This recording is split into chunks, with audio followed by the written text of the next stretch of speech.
CNT120 Chapter 4. Another section of remote access is virtual private networks. Virtual private networks is a client or a site that's using something like the internet to connect into the company or another site at the company. And that connection across the internet is typically an encrypted connection that you could think of as a tunnel. Network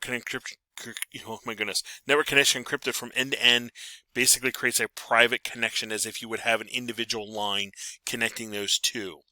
So it's going to rely on public transmission already in place.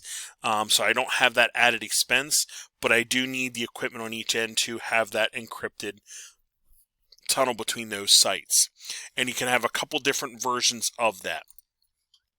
Site to site, I can literally connect multiple sites on a WAN.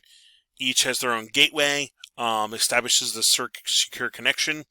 The gateway itself has the VPN software that's going to encrypt and encapsulate data, and then the clients and so forth use that LAN to go through that gateway device. So the devices in here are using this gateway. This is the one taking care of the encryption tunnel between. So this would be a way to connect maybe four branches of a small, medium-sized company using your existing internet connection.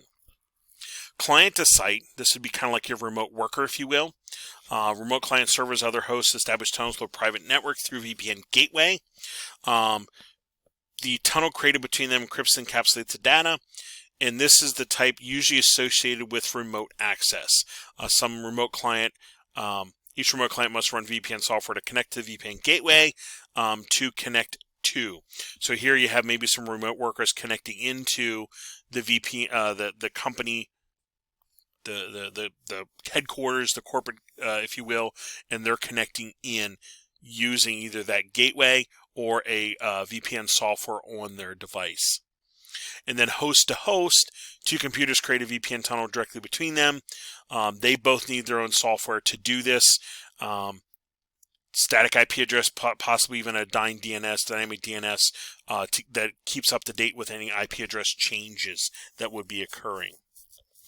The protocols that take care of VPNs, for now, think of them, or I should say, familiarity is the key. Be familiar with what they are. You could have a full tunnel VPN or a split tunnel. Full tunnel is all the traffic goes from your device at home into the corporate network and then out to the internet. So this might be a laptop that you have at home going through your VPN tunnel to the corporate network and out to the internet. And this device here, they have strict requirements on what you're allowed to do and not allowed to do on that.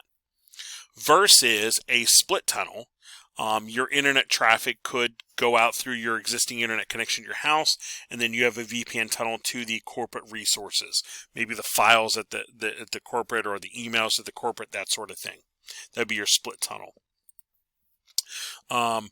Different tunneling protocols operate at layer 2, and they're basically going to take whatever you have and kind of like encapsulate it, if you will.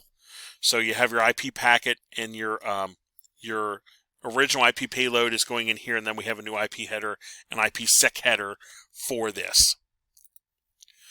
There is a layer 2 tunneling protocol, and there's also GRE, generic routing encapsulation. Just be familiar with that.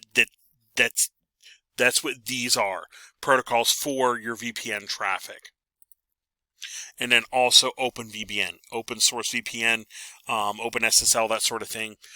This tends to get used on a client to connect into a server, that sort of thing. So just be familiar with that's what these are. And here's your Internet Key Exchange version 2. I got ahead of myself on that one. So there's a little bit about basics on VPNs.